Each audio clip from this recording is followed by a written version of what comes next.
Hello everybody and welcome back to Bumbershoot, where we're covering life's chaos with humor and heart. And today is November 1st. We're almost to the end of the year. It's November 3rd. November 3rd. Oh, I can't see my screen. It says November 3rd, but I read November 3rd. It literally is November 3rd. I don't know how I saw November 1st. It's okay. It's just early November. Thanks, guys. You're welcome. We just celebrated an anniversary and we didn't really know it. It's our year anniversary of Bumbershoot. Yay! Can you believe it? It's crazy. I know. We need to celebrate that. Not today. I can't even believe a year has went by. Oh, we need champagne. Oh, we're gonna have to next week. Next week for sure. Next week, either we have Sarah back to try to re-record, or we have a guest by, so we can kind of reminisce on like favorite episodes and stuff. Like, let's do that. That'd be fun. Cute. Sounds good. Things we remember, highlights. All right, but today is our 15th episode of the 3rd series, and we are still with Charity for Charity beneficiaries. And today we have our Keston and Halter here. Welcome, Keston. Hi, Thanks for having me. Yeah, we're so excited to have you. We had you, and then we lost you, and then we got you back. This worked out good. It was a last minute. I'm like, Keston, we have an opening today, and he's like, got it. So excited to have you. I've known you for a few years now. It's been a while. I know. It's so special. Time does fly. That's so true. So you ladies are kind of meeting Keston for the first time, but you know him. Yeah, I've definitely seen him, but probably haven't talked much or beside the hi. But and he was a young adult beneficiary, and now he's a true adult. He's very much into adulthood, manhood.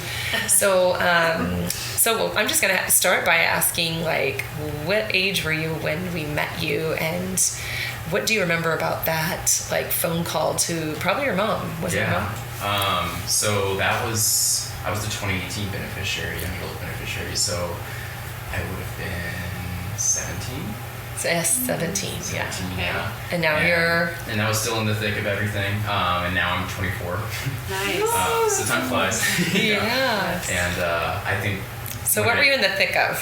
Yeah. Let me backtrack a little bit. Go back a few years. I was in the thick of stage 4 T-cell lymphoma cancer. I was diagnosed mid-year of my sophomore year. So by the time I met Sherry, this would have been probably half of a year to a year post-diagnosis. So I was still in the thick of the treatment. Overall, the treatment was about 2.5 to 3 years.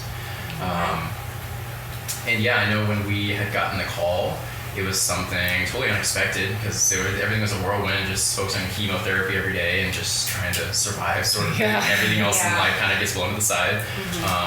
But it was like, hey, this is this charity organization and they nominate you, and we had no idea what that meant. You know, we're like, I don't know, whoever this lady Charity is who thinks it's punny and funny to do a charity name.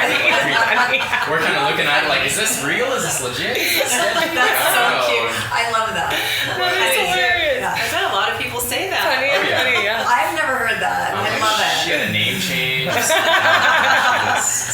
But no, she sure enough, it was legit. And I know it threw me off because one of my best friends from high school, Blake Lindemeyer across the street, he had nominated me, and I guess at the same time our next door neighbor, the Delgados, they nominated me. So it was 2 people nominating the same person, which was super funky.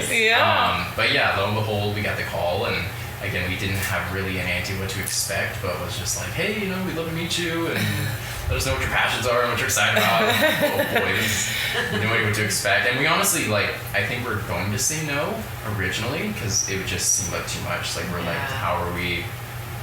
You're talking about all these great things, and we're like, that sounds amazing, but it's like, dude, there's just no way. Like, I could barely. I was bedridden for like several weeks, and so being bedridden for so long, it's like I'd lost my ability to walk, to even just write, like things like that. It's so weird because when you're bedridden and you lose that muscle, even the simplest things like building Legos is just gone, But I know in the end, it was definitely a blessing for sure. I think that's definitely an understatement, because God obviously had a plan for it to bring us together and bring you guys into our lives, and at a time when we needed it most, for sure. Well, we fell in love with you guys It was the three of you, right? Your mom, your dad, and you. The first meeting, if I remember. And so, anyways, we were like, "What do you like?" I mean, he's a 17-year-old boy, So it was actually fun because there was he was throwing out like, what kind of things were you throwing out? Because I always say, they have a hard time saying what their wish would be. So we start like just interviewing, what do you like? And what do you, So that's what we were doing. So what were you into at the time? Had a passion and love for Star Wars growing up. Of course, Marvel, always had a dream for Comic-Con, things like that. Also loved superheroes and Disney as well, and snowboarding and just kind of all the above. So these were things that I was like, this is probably what I'm pretty passionate about and stuff. Never been to Universal Studios before, so that was another one. But yeah, I don't remember that.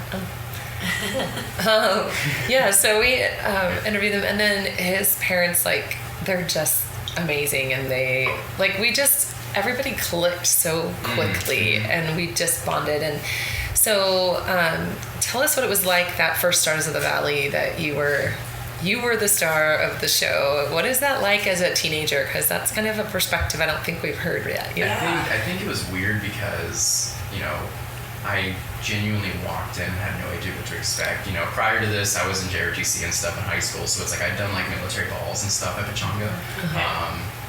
And I know like it was something that I had genuinely had no idea like what I was in for. But lo and behold, here comes this red carpet treatment, and they're like, oh my gosh, it's like paparazzi, and it's like super funky. And I'm like, dude, this is so much. Like my cheeks hurt within the first hour, and I got like 4 hours, like 5. This is crazy. But I know like from there it was just a trip because you're literally center of attention the whole night. Like there's no breaks, you go to the bathroom, there's a crowd falling on you. But pretty much. Yeah. But I mean, like genuinely it was something where it's like going from, I guess, zero to hero overnight sort of thing. Like in the sense where it's like you kind of just, I guess, feel like you're kind of plucked out of society a little bit. As we started living in the hospital, you're kind of wondering like, do friends, do family, do other people care about me? Like what's going on? Like I genuinely don't know. I disenrolled from high school at the point, and it's like then all of a sudden out of nowhere, it's like you're just greeted with so much love and just care and just kindness from not only, of course, the charity family, which we'd already had met at the time, but so many strangers, which you're like, I don't know like half of these people, but they all somehow know me, which is super crazy. And then of course, when we were called on stage and stuff, I don't get too stage fright, but I think when you're just supposed to do nothing but just sit there and just smile and take all the gifts, but that's not all. It's like it's genuinely something where it's like your cheeks hurt after like the whole night, and you're just sitting there like, dude, I have no idea what I did to deserve this.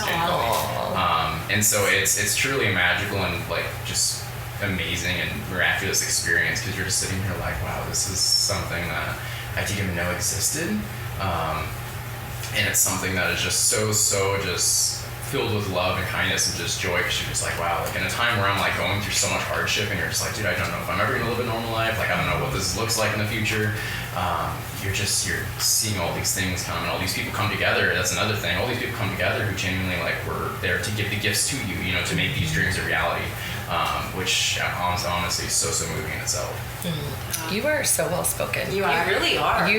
We've talked about we tried to, when we did the Unstoppables, I wanted to have Keston like trained to be like the spokesperson for it. Like I don't know what that is. You don't know what the Unstoppables are? Oh my god, it was We amazing. didn't talk about that? We have to talk about that. Okay, well, we'll have to talk about it. Yes. But, okay, so put that in the back of your mind. We'll Really talk about cool it maybe thing. next week. Okay. He would have been so good at that. But yeah, I was going to have him be like the I host. Like Yes, and that was right when COVID hit and we couldn't do it. Yeah. But yeah, that's what I really wanted him. That's why I wanted him to come up and talk, because also we started doing testimonials after, like we didn't do them regularly, and now we do them regularly, and they never got to do a testimonial. So I had asked Keston to do a testimonial a couple years ago. Yeah. And you really command a room. It's so fun because how many years is that now that we've known you? 8? Is that? If you were 17 and now you're 7 years. Okay. 7. So it's He's a good lot at of math, growth. too. Yeah. It's a lot of growth, Yeah. especially from a kid Yeah. to an adult. And Like, you are so healthy looking. I mean, you look like you work out, and you, I know you're going to school, you work, and he lives this life that, like, when we met him back then, it was stage 4 cancer. Yeah, it was like 4. He was fighting for his life. You got really swollen, like puffy. Not swollen a good way. Yeah, like, no, but like, I was like, my parents just always compared me to like Poe from Kung Fu Panda because I just had like a circle face. Like, it was just it wasn't him. Like, it's not you. Yeah. But then and Lily got like that too. You know, we've seen some of that.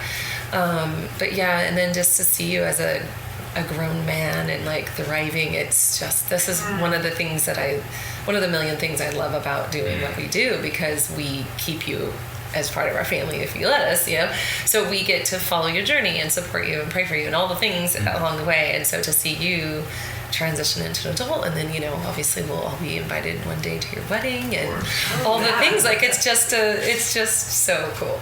So anyways, can you let us know, remind me what wishes were fulfilled for you that day? Yeah, so I had gotten tickets to Comic-Con, which was amazing. That was the San Diego Comic-Con, which was amazing for my family and I. We also, though, they took the conventions idea and ran with it, which was amazing, because I'd never been to a single one before. So from there, prior to that, because Comic-Con was in the summer, we'd gone to a WizardCon, which was like a mini Comic-Con up in Portland, Oregon, which is fun because my family and I love traveling anyways, and we'd never been to Oregon before.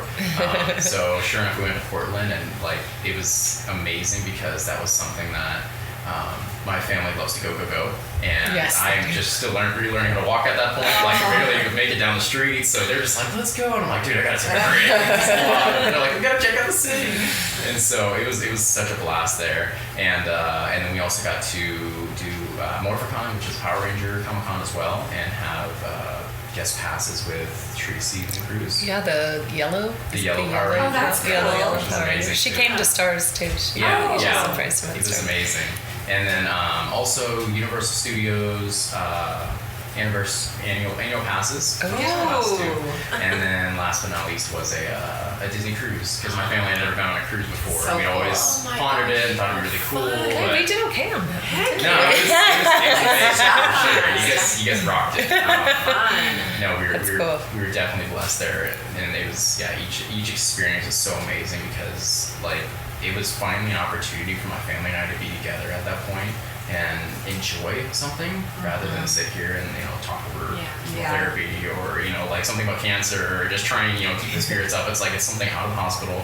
It's something that's genuinely, like, cancer and everything is behind us if we don't really think about it at that point. Like, even though I was still in that scenario, like, it was something that we were genuinely able to just fully enjoy, and it brought us really, really close together. We were already a close family growing up because my dad was military, so we'd always move around together, and we were kind of our best friends and stuff. And but yeah, ultimately it was amazing, because from going from just days in the hospital where you're kind of just trying to find little blips and pieces of joy and happiness throughout and make the best of it. Suddenly you're being thrown on an airplane to go up to another state, and it's like, wow, this is amazing, Do you have siblings then? I do. I have one brother. Okay, so one little brother, Lance. Yeah. Okay, so you all went on to all of that stuff together for the most part. That's so fun. Absolutely. Now, at what point did you was cancer behind you for real? So that was 2019. June 2019. It was kind of a double whammy because I was able to catch back up and graduate high school 2019 and graduate like that same month, which is crazy. Wow. And beat cancer at the same time. So it was definitely an incredible year for sure. Lots to celebrate. But yeah, so in the end, between when I was diagnosed and that summer of 2019, it was about 2.5 years. And we've just enjoyed, you guys have stayed a part of the Charity for Charity family. You guys have volunteered, and anything you can do. I mean, I know life's busy now that you're all grown up, but but yeah, you guys have allowed us to stay a part of your life, and even if we don't see you as much as we wish we could. So what are you doing today? So today I'm currently sitting here. Okay, literal boys. Boys are so literal. No, today, nowadays, I'm currently pursuing my Master's of Space Studies Astronomy and working on my Look at you. didn't know what I wanted to do, but my dad told me, if you don't know what you want to do, just make sure you do something you love. So figured I grew up with a love for Star Wars, so I was like, how close can I get to that? But fell in love with I had a really cool professor at MSGC when I was doing my associates who just loved astronomy and stuff, always made it fun, did like Jeopardy and stuff for like tests and such. And so I eventually grew in love with the path, and now I'm writing my thesis for my master's. So it's like a final stretch, a 50-page paper, and almost there. I think I'm like 40 pages now, and so just got like 10 more pages to go. Oh my God. I'm so proud of you. Thank you. That's amazing. It's a grind, but it's amazing to know like it's gonna be here soon. Here in the next Okay, wait. month, So the big question is, what does that mean you're gonna do? Yeah. So from there, So post that, I'm looking at everything from NASA to the military to just see what happens. I applied to last month 25 different NASA internship applications. Wow. Just figured let me just try and shoot my shot and see what happens, and just we'll see wherever God guides me. And I'm trying the military route, even though with cancer it's a bit of a struggle. It's a little harder. I've done it once before, and they joked because everyone has their little medical documents like at MEPS, the military entry processing station. And while some people walk around with their single-page medical document where it's like, I broke my wrist in 6th grade, it's like I'm coming over with like a book. 300 pages. They're like, oh, here comes Jesus in the Bible. I'm like, wow, that's crazy. So it's a little difficult. I was temporarily disqualified at the time because of some post-cancer symptoms still, but I'm curious to see and just try it and why not? see. They say there's a waiver for everything, so I'm so glad you're trying again. That's really awesome. And you might have to try again after this. It's true, right? Sure. But that's amazing. Until God's timing. Yeah, that's right. We'll see. That's right. We'll see. How are you 24 and you're about to get your master's? Yeah. I don't. That's crazy to me. Did you expedite your college? No, I normal track, but I have very, very it's fast. amazing and motivational parents that have pretty good standards for the fam as well. Okay. So both my mom and dad, they got their masters just in the past several years, and so they kind of look down like, well, and I'm like, dang, you're right. You can do it too. So I know even my little brother Lance, he's at Long Beach right now, and he's even feeling the pressure, just trying to get his bachelor's. He's like, I'm just trying to get the bachelor's first, but I know masters, is potentially on his horizon too. So, sounds like God, your parents must be so proud. Absolutely. No, I think from coming from just trying to finish high school, to now is absolutely just such an amazing incredible. Yeah. There's a couple things I want to touch on. One, I want to touch on your faith because you've mentioned it a couple times, and I think it's really important. And two, Ramon, so I'm going to go here first, then we'll go to your faith. Okay. Ramon, when he was in here, he was talking about how he found out about Charity for Charity. And that's a fun little story. If you remember, he went into, what was it? Oh! I knew that was going to click.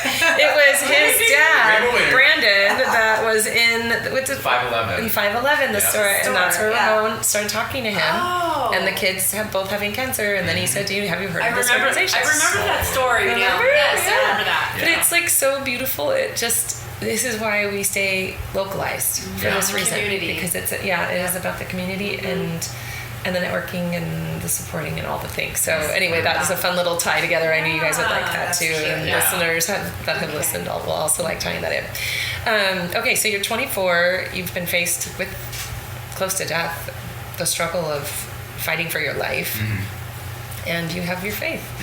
Could you talk about that? Yeah, I think that's something that's been truly amazing and just so beautiful to see grow in not only my life but my family's life. Being a military child and stuff, it's like we were kind of always on the move, moving every 1, 2, 3 years or so. And by the time my dad had finally retired here about 10 years ago, it's like my family had been to like, I think 8, 9 different places in our lives, just constantly moving around. And so my mom and dad both had Christian roots, but it was one of those things where life was busy, and my brother and I grew up with Christian values, but didn't really have a place to put them. Didn't really go to church much and stuff, except for an occasional Sunday school or things like that. And that was obviously very tested through cancer, as I'm on the brink of death and stuff. And, my parents' faith was definitely shaken and just sitting there like, why does this happen?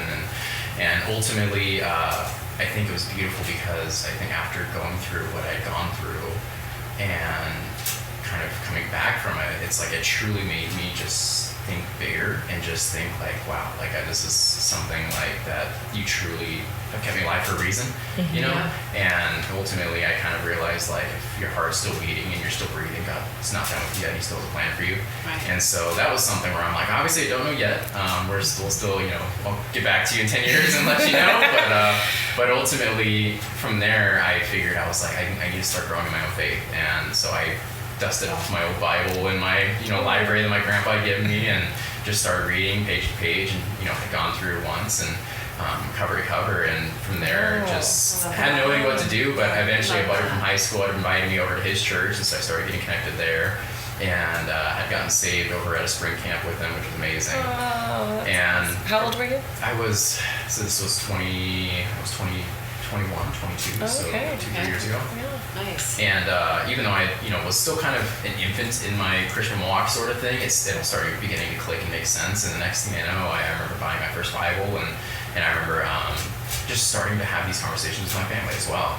And just, we've come so far. Like, this is genuinely something. And my dad, fighting in combat and stuff, he's seen his plenty of miracles as well. Just everything from, explosions and Humvee accidents and everything, just, being out there in Afghanistan and Iraq. And so it's something where, with our family, it's like we've definitely been blessed and definitely have so much to be thankful for. Mm-hmm. And it was just amazing to slowly see this transformation go on in my family's life, where next thing we know, like, not only, of course, are we talking about just normal favorite restaurants or, Star Wars, or just all the normal things that we talk about, but then next thing you know, it's like now we're starting to talk about God and Jesus and, just the different blessings that we have, and praying, for overnight, over dinner at night and stuff. And it's something that was so beautiful to just slowly see. And next thing you know, everyone in my family each has their own faith, and, we're all reading our own Bibles now and going to church together. And so that's awesome. It's truly beautiful. So much.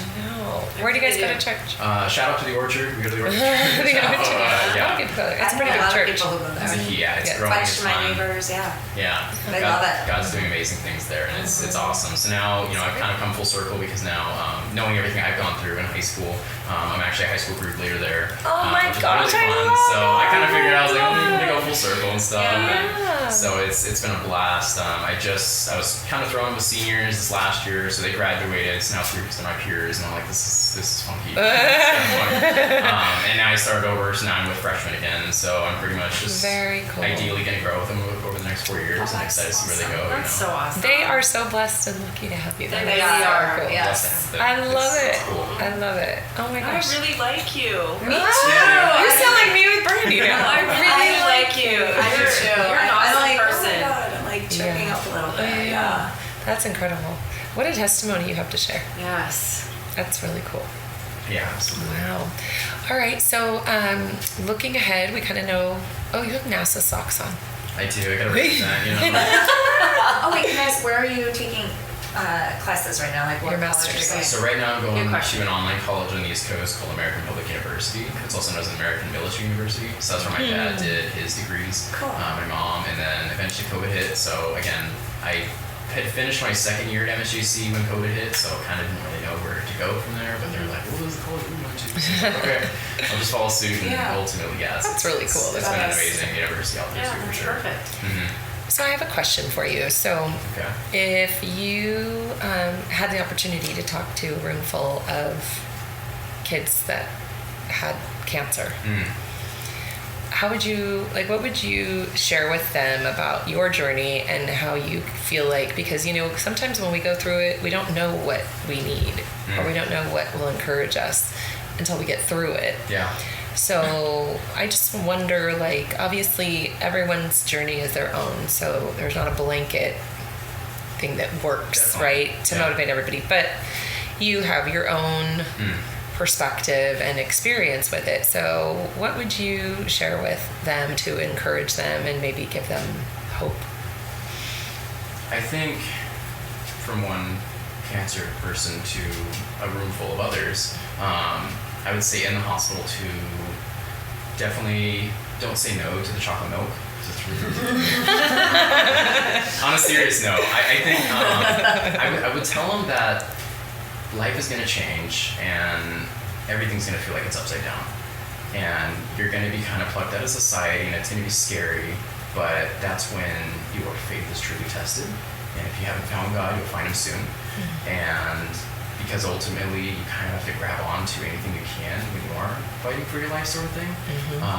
But I would also go and say further to don't leave people in the dark, because there's so many people around you when something like that does happen that cares for you, that loves you. And it's so easy to feel like you're in this battle alone, but yes, it's very, very easy to get prideful and think like, oh, it's just me against the world, and it's just me in this cancer battle, I'm the one dealing with it. But so is everyone else around you, because I've realized how much it's impacted my own family. My brother, who, you know, was my best friend for life, and, you know, I still see the certain things that he just, I mean, honestly, he runs for that reason. Like he that's what encourages him, that's what motivates him. He just imagines me still with cancer and fighting in a bed, and he's like, I gotta run harder. And it's like, when you hear that as a brother, that's something where it's so motivational and almost, you know, brings a tear to your eyes. You're like, wow, I think I was so stuck in my own battle, you know, obviously rightfully so, just trying to get through it. But it's like, now hindsight, looking back, I feel like I never realized how much it affected those around me. My best friends, my family, you know, and it trickles around, you know, and I started realizing like the amount of people I've met that were friends of friends of friends, and I introduced myself and tell them my story, and they're like, oh, I know who you are. I'm like, I don't know you. And they're like, I actually prayed for you. And I was like, wow, that's... You know, I was just at a wedding last week for a family friend and such, and sure enough, met their like great grandma or something that like I seriously think was like close to 100. And I introduced myself, and she's like, I know. And I'm like, I'm sorry, what? And she's just like, no, I actually prayed for you. And she's like, were you the sick one? And I was like, I was, yeah. And I kind of sat here like, wow, even when you think like it's behind you, it's like, no, that's still a part of your life. Yeah. And I think that's the important thing, especially with, you know, this room full of cancer patients. Don't let it define you, but also don't forget where you've come from either. You know, continue to grow, continue to put it as far back behind you as you can, but don't forget that's part of your testimony too. And that's part of what God's given you as well, you know, to be able to glorify his name, which is amazing. Right. Yeah. Perfectly said. Profound. Yes. Yes. Very profound. Yes, very. Too. I feel like kids that go through these medical crises, I'll say, they come through them so mature. Yeah. And really beyond their year. I mean, I think you probably would have been like that either way. But you think about all the wisdom that you've gained from going through that. And, you know, people always go, well, why do I have to do this? Or why does my family have to go through this? And I believe, because I do think that, you know, everything in the Bible it's all about community and loving one another and being there and supporting one another. So how can we be there for others if we can't relate and we haven't gone through things? Yeah. And so it's all about everyone, you know, like we go through it so that we can support others going through it, and ultimately for that final the testimony that takes them to heaven in the end, right? So that, I mean, I feel it. This isn't a Christian podcast, and Charity for Charity is not a Christian organization in the sense that it's like that's the label of it. But God is. We know it's God's organization. We know God works in it, and so, in especially talking to the beneficiaries, God's a very important part of what you all go through, and if one other person can learn about the Lord and the promise and the hope of that, however long their life, you know, who puts a timeline on life? We do, because we're like, you know, I don't want to be 100 and something years old. I'm a little bit of like, you know, but I don't know what that right time is, and it's not our choice. Right. So we need that hope that no matter when our time is up, that we go somewhere that there's a promise of being together in the end, and it not being this like, oh, we just go into the dirt. You know, I don't know. I just, don't you feel like that's important? And especially when you face medical issues, because those of us that haven't faced death, we don't have to think about it all the time, you know? So it's kind of easier just to live your daily life. Yeah. Where when you're faced with it, now you got to think about, what does that look like? If I don't get through tomorrow, do I go in the dirt? Yeah. or do I go to heaven where I'm promised to be with my loved ones again and all of that? And I just feel like at the very bare minimum, one sounds better than the other. Yes. It's simple to just like believe. Right?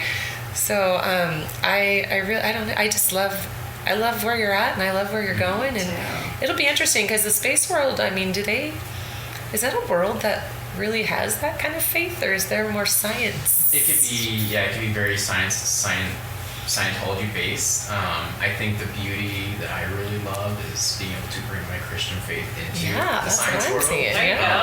People always ask, like, why do you want to go to Mars? And why are you so focused about up there? When you should be focused about what's down here. But I'm like, I think that's the beauty of science. Is it's genuinely science is literally just taking a moment to observe and appreciate all of God's beauty and creation. And I think that's what's so special. Is it's like God made all of this for us, and absolutely, it's amazing to be able to observe it and be able to just see everything. And science doesn't have to be not faith-based. No, I'm like, personally, I think that's where it's interesting, is where the two combine, and where you can appreciate and understand the similarities between stars and humans, and the creation of the earth and everything. It's beautiful. Okay, I have could be kind of a sensitive topic, but I want to know, what do you think? Did we walk on the moon, or did we not? I think we definitely did. I think there's something. Because I don't think we did. I think I think there's totally. I think to build an entire space race and war with Russia just to try and one up each other seems a little crazy if it wasn't true.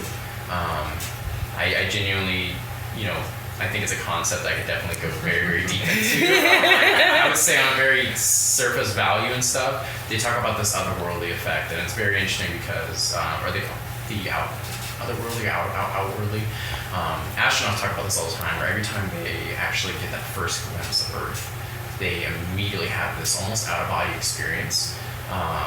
And a lot of them, it actually brings them to Christianity, which is funny. Yeah. And they genuinely have this experience where it's extremely humbling. And they just realize, like, wow, we're in this infinite void, this infinite cosmos, and we have this one precious blue Earth home. And it's so perfect. It's in the perfect location. Anywhere too close to the sun, we would have burnt up, and anything too far, and we would have been frozen. Yeah. And it's like ultimately, like, the chance of that happening is like 1%. And so it's like to think there isn't a grand orchestrator or a creator of the cosmos who allowed that to happen. I think we'd be silly to think.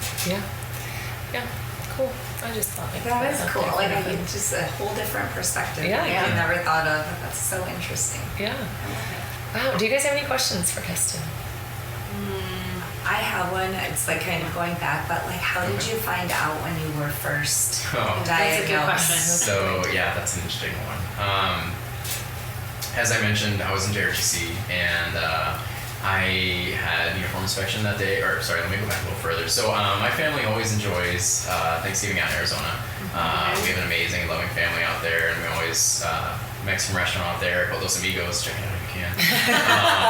And we always go out there to the property and stuff and eat a bunch of turkey till we gobble till we wobble sort of thing. And I was a growing boy. I definitely would definitely eat a good amount, but it was super weird because when I'd gone out there with family, I literally had like the smallest plate of my life. It was like one of everything, like just super small, and I was like, that was super weird. I just was full. I genuinely had no reason why. There was no reason to, because I haven't eaten anything that day.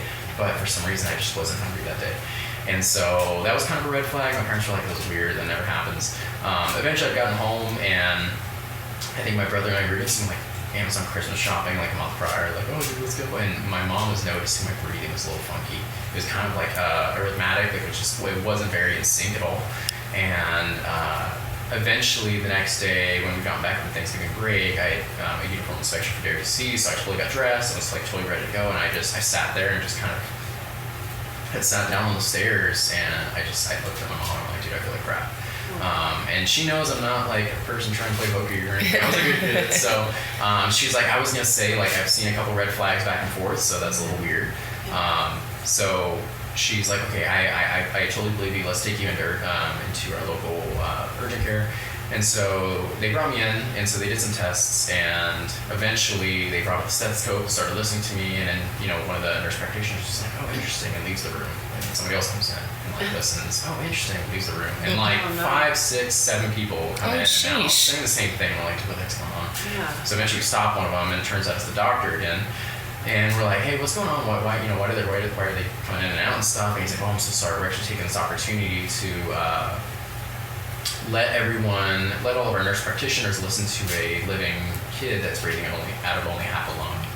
And a quick little anatomy for you. We have our 2 lungs breathing oxygen and letting out carbon dioxide. I guess one of them was completely filled with fluid and no longer working, and the other one was halfway filled with fit leak. Oh my gosh. So, how old were you? Urgent care 17. 17 senior? Not that I'm no, so that putting was them down. I'm just saying they don't see as much. sophomore year of high school. Okay. Yeah.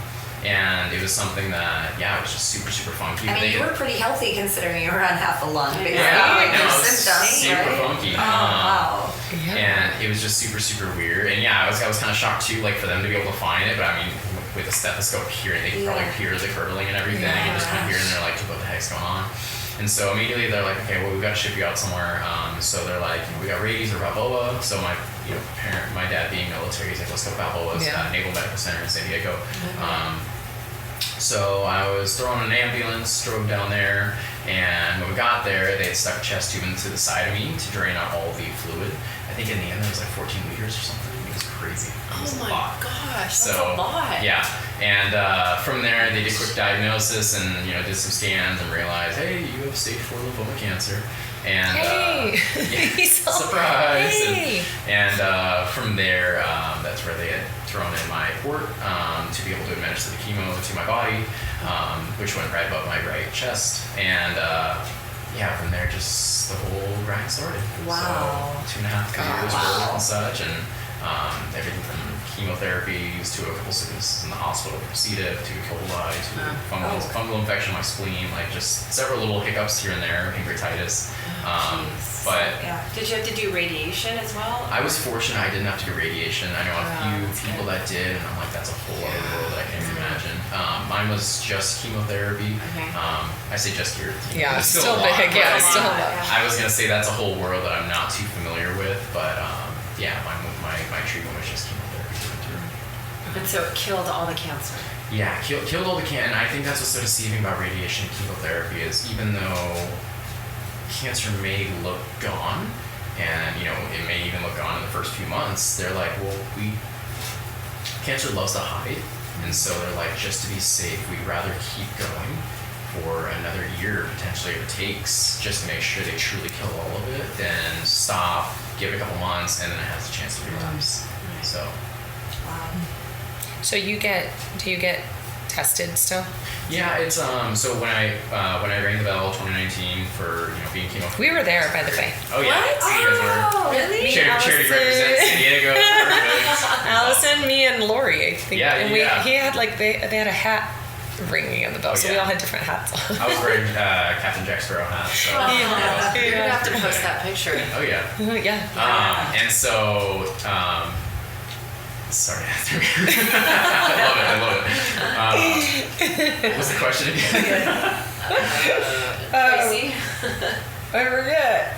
We were saying... Talking about 2019, when you rang the bell. Oh, checkups, okay. Yeah, checkups.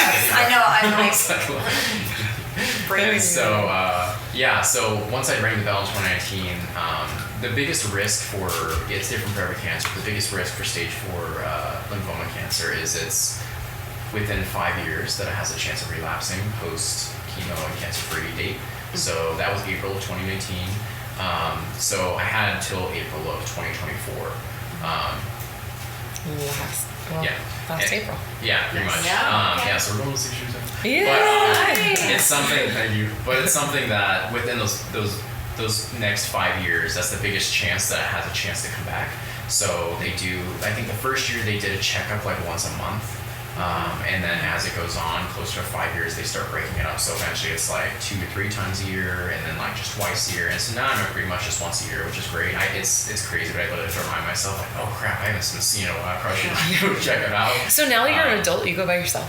Yeah, yeah. My parents will sometimes like to come along because it's usually a free, treat to, go check out a fun restaurant. Yeah, exactly. Make a day of it. Yeah, exactly. Have fun with it. How do you get checked? Is it like blood work or scan or? Yeah, blood work, IV and stuff, and then just simple vitals, just to make sure there's no changes to any kind of the vitals or blood work or anything like that. Okay. Mm-hmm. Amazing. Well, we're so happy you're cancer free. Yes. Wait, what did they say? They say you don't have cancer, but you're never cancer free. How do they say that? Have you heard that? Mm-hmm. There's something because you always have to you'll be once a year probably forever, or do you know? I think once a year for a while. I don't think it's necessarily forever, but I would say I'm at the same risk as everyone else now. Okay. That's nice. great. And that's what they mentioned with that 5-year mark. Because it's like within those 5 years, it's like I'm still probably fairly high.